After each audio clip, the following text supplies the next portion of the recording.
So guys, meron ako ditong lumang calendar namin. Gagawin ko siyang budget per month.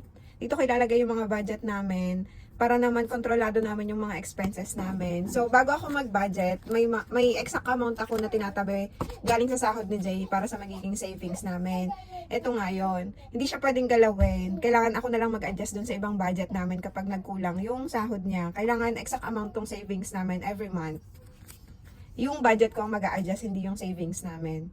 So, yung magiging bayarin namin dito, kasi nga nangungupahan lang kami dito, rent plus water bill, plus electric. Every 2 months naman yung electric namin. Alternate siya ng gas. Ang expenses na nilalagay ko dito ay 5,000. Minsan sumasobra pa dyan kapag winter nga.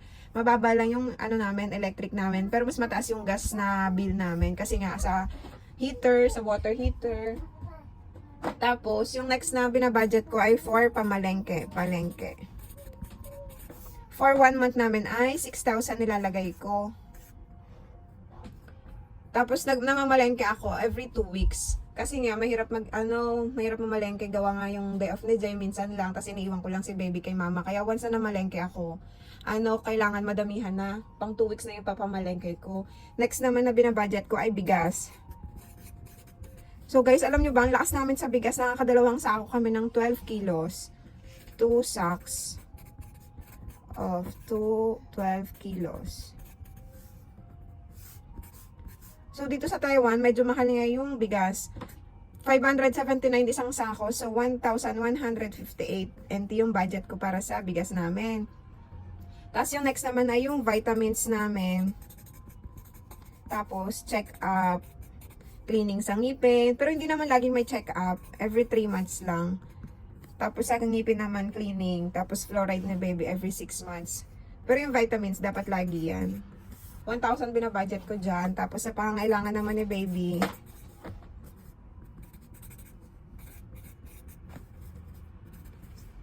ano ba yan, redundant? Basta yan pangangailangan ni baby. Ang binabudget ko dito ay 2,000. Sa mga sabon niya, sa pagkain niya, sa mga biscuits niya, sa pampers. Kasi nga, tipid kami sa gatas, gawa ng breastfeeding ako, pero pinapainom namin siyang fresh milk lagi. Tapos, sa internet naman namin, nakaplan kasi kami, 999. Tapos, ang grocery namin ay 5,500. Grocery / merienda. 5,500. So, i-compute ko na siya. 5,000 plus 6,000 plus 1,158 plus 1,000 plus 2,000 plus 999 plus 5,500. So, kailangan naming maka 21,657. So, ito yung natira dun sa sahod ni Jay. Nakaltas ko na yung, mukha lang makapal kasi tigi 100. Ito yung natira sa sahod ni Jay. Nung nakaltas ko na yung savings namin na exact amount every month. So, mag-a-adjust na lang ako kung kakasya ba to. So, samahan nyo ako. Wait. Kukunin ko lang yung lagayan ko ng budget ko ng pera. So guys, dyan ko nilalagay yung monthly budget namin. Dito yung para sa bahay, tubig, at saka sa electric. Tapos dito naman sa pamalengke, dito sa grocery at sa bigas. Dito naman para kay baby. Tapos dito naman sa check-up and vitamins. Tapos sa internet. So, bawat packet, nandyan na yung budget namin. Para dyan kami tutukot every time na mamalengke ako. Dito ako kukuha, para kay baby dito. Para nga nakokontrol namin yung expenses namin.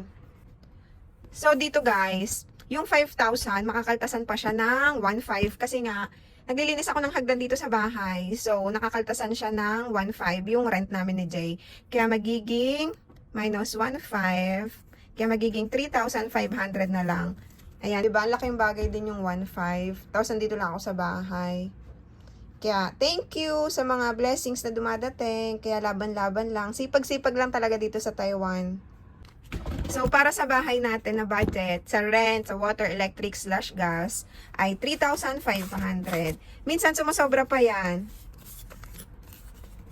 Yan, 3,500. Yan. So, ilalagay ko na siya dito. Yan, dito ko ilalagay. So, ang next ay sa palengke. 1, 2, 3, 4, 5, 6. Ayan, 6,000. Lagay ko na doon. And then, ang next ay para sa bigas namin. 1,158. Ayan, 1,150 na lang muna. Kasi wala na akong ibang barya. Yan sa bigas. Tapos, ang next ay, kasama ng bigas ay grocery. So, i-check ko na to. Check, check, check. So, ang next ay for grocery. 5,500. 1, 2, 3, 4,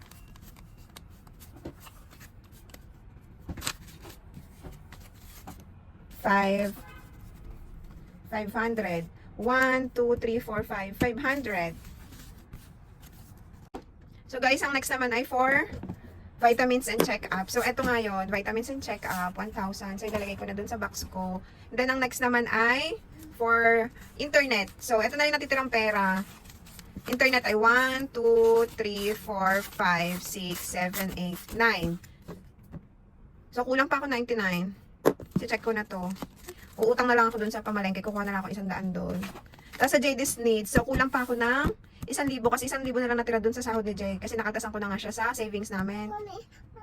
So guys, ito. 1,000 na lang.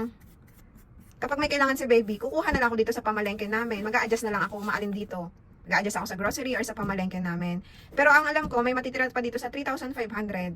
Kaya ilalagay ko na lang dito sa budget ni baby. Pero bawal galawin yung savings namin talaga monthly. So, hanggang dito na lang. Bye-bye!